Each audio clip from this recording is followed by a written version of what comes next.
Goes so damn hard in it. Anyway, guys, welcome back to another Natred review. My name is Natred, and today we're really getting back to the roots of the channel and judging people we've never met before on the internet. So we're going to be looking at some sparring from Battle from the Ring with Samira and Kaida, or Kaida. A lot of different ways we can go with that one. I don't know who's who here, so we'll probably be using just some general terms like the red sword and the blue sword fighter. Let's get started.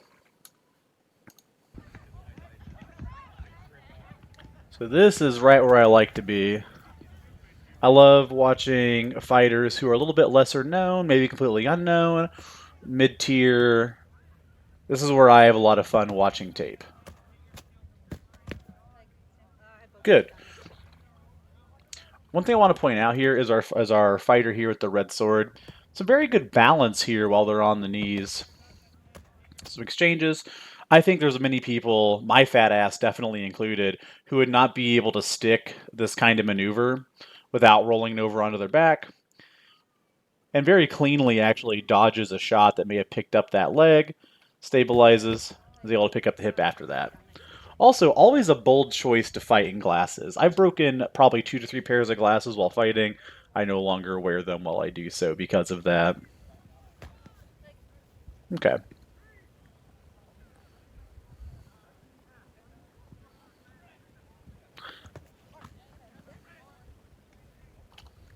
Let's see, let's check out this exchange here. This is a shorter video, so we have time to get a little bit granular. Looks like we may have hit top of body there. Yeah.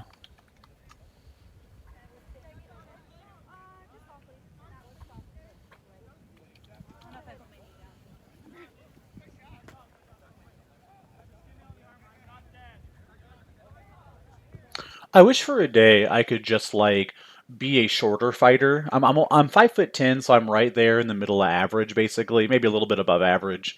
Um, and I feel like there's what I like to call the shit zone between probably like 6'1", 6'2", and like maybe 5'8" or so, where everyone you're fighting has the same natural reach advantages that you do, just about to a negligible degree of difference. I wonder what it would be like to be like 5'4", like 5'4", 5'5", something like that, a real shorty, and just try to like get in and really pressure people.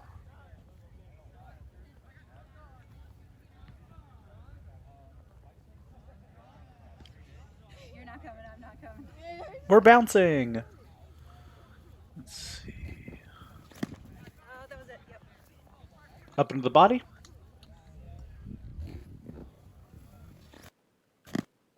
Yeah, good way to get under that shield.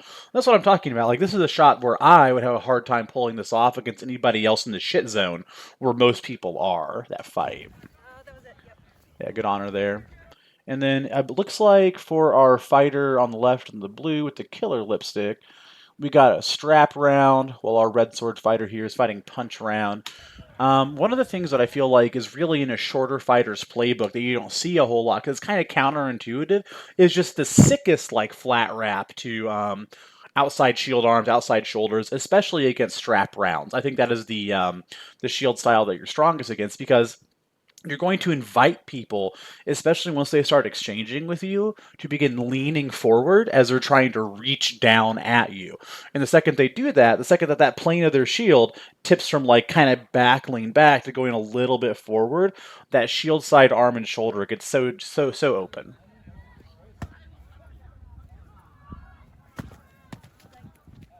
Leg for a leg.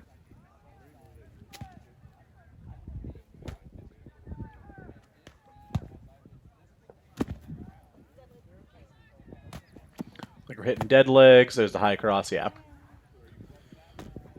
If you are a shorter fighter, this is where you never want to end up. And I do have a chance to fight a guy regularly who's probably a good half foot taller than I am. And I know that with him, whenever I fight toe to toe with him, this is like knee to knee, I guess. But whenever I'm fighting toe to toe with him, if I just sit there in the pocket, he's eventually going to land something high over the top. So I really have to kind of like stay out, stay out, stay out, stay out, stay out of range, then dart in. I like this. I really like this flow here from our fighter on the right. So a stab for the leg is obviously like a low yield shot, but it's also pretty low investment. It's a big stab, but stab for the leg, followed up by a shot to the outside. Now again, the range here seems way outside, way out of range. There's some improvement there for sure that we could look to, but just the flow of like leg shot into going outside, into coming back across. We've attacked 3 different zones and about 3 different levels. Knee height attack, coming to the outside attack at about elbow height, coming back across a little bit higher. So probably like 2 different levels of attacks and like 3 different zones we're hitting. That's really good. That has the bones of developing into a real the bones of developing into combos. Like I'm not sure. Almost like every physical skill that you learn, one of the main coaching techniques is to break it down into individual components and then practice those in isolation, then start chaining them together slowly, then chaining them together quickly. And this is definitely a chain together flow that we just saw, and I believe over time this could get a lot faster. Like it could get to the point where like you're throwing in, coming out, throwing something kind of flat, and then as you're fading away, you throw like this fade away cross that's totally unexpected.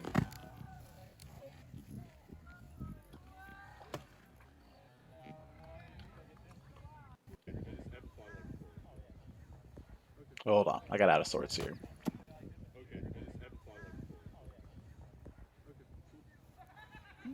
Yeah, I just want to look at this one more time. Yeah. Managed to pick up the leg still. Man, our fighter on the left here keeps going to this position on the ground. It feels pretty hard to move out of this. However, we've already seen her be pretty mobile already from the knees. Yeah, to the arm. Yeah. Your hair moved, so I was like, oh, I keep fucking smacking you. Oh, by the way, of course, support the OP. This is on Foam Fight Club.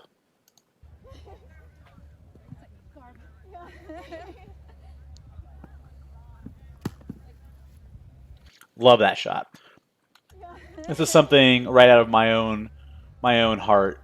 Just this little tight inside shot to the leg. Yeah. Once you start doing that to people, you can then, whenever you're closer, you can start and have more reach. You can start going for like hips and things like that. But I feel like getting a safe leg is always fine. Yeah, a little bit of contact, agreed.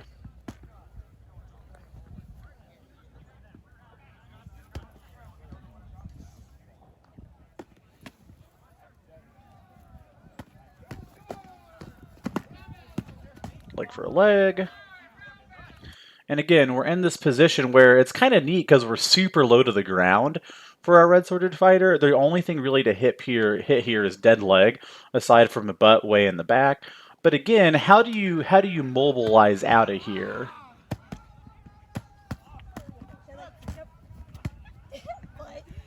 Yeah.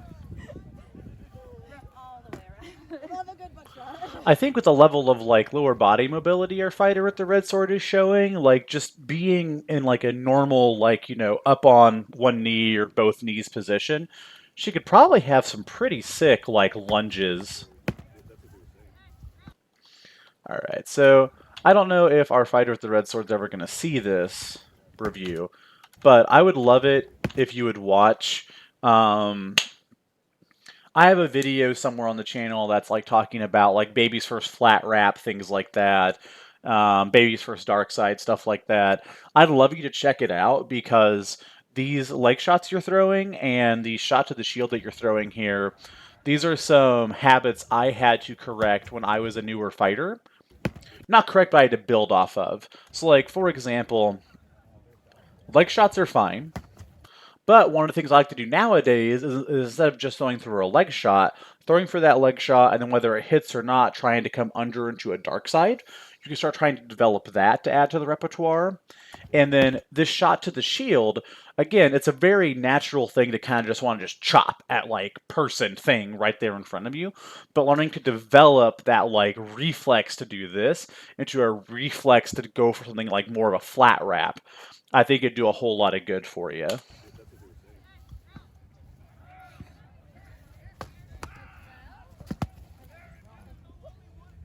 Probably both these fighters, honestly. I keep seeing legs for legs here, and in these kind of situations, I think it's. See, this is what I'm talking about. By being a short fighter, I feel like it can be sick sometimes. Like, cause look, okay, so we transition out of like out of the sitting. Great mobility on the ground here, up into like this kneeling position into a spring. That's really cool. I feel like you would just cut out the sitting altogether and just want to start from that position.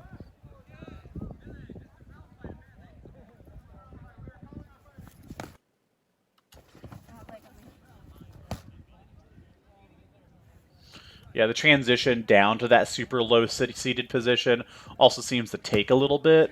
No, you're fine.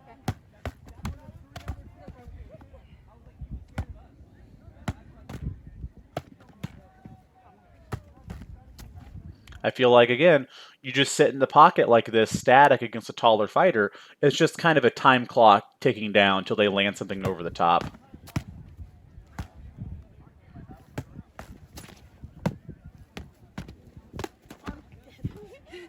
Yeah. And imagine how sick we could have been if instead of like getting hit in the leg, let's kind of go back in time here.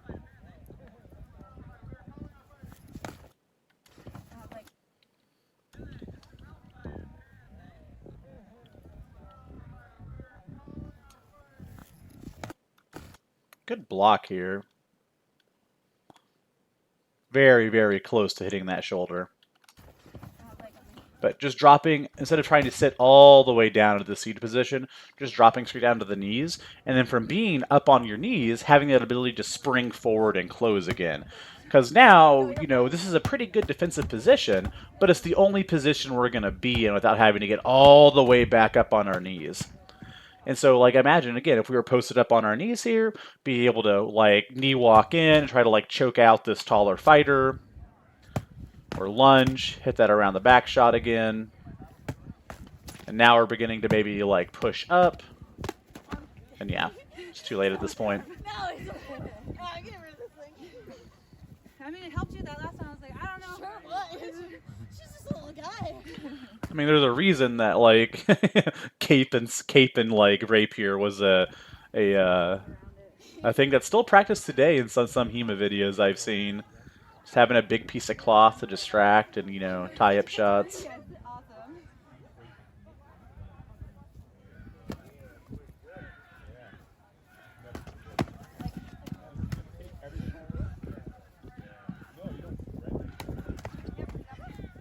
Way to go! And again, we see this exchange working out when our fighter on the left is in a more coiled, ready to move position than sitting flat on their butt. Bless me. And they're able to get the win here by being able to spring up into it.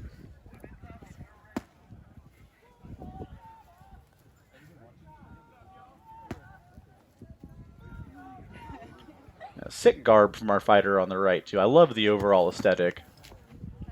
Ooh, getting a little physical.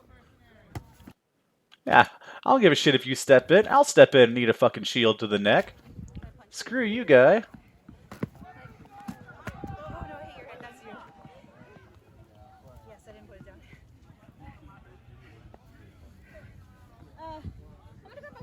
Yes. Water break. Okay. Yeah, no, that was sick. I think that if I had some main takeaways to take from that, some takeaways to take. If I had some main takeaways here, I think that both these fighters would do really good trying to develop their leg shots into something more. Obviously, you both have a good leg shot here already, so now start using that and as a setup for something else. For me, it was always leg shots into dark siding under my shield. I like that a whole lot, or even going under on the leg and sweeping right back. I like that a whole lot too. For our fighter with the red sword here on the left, I think that dropping down to that full sitting position, it's not giving you as much advantage defensively as it is robbing you of mobility. The trade-off's not worth it. And for our fighter on the right here, I think that there's some really good bones of a some combos coming in. I think that this is one of the situations where you might get somebody that you fight with a lot and just ask them, "Hey, fight me, but be super duper defensive. Like, throw shots to try to kill me, but be super defensive and work on chaining together those shots while maintaining a good guard and not getting caught out being sloppy by snipes and such." But that's all I got for this one. I appreciate those who stay till the end. Please subscribe to my channel. Please subscribe to Foam Fight Club, one of the OGs, and have a good rest of your evening.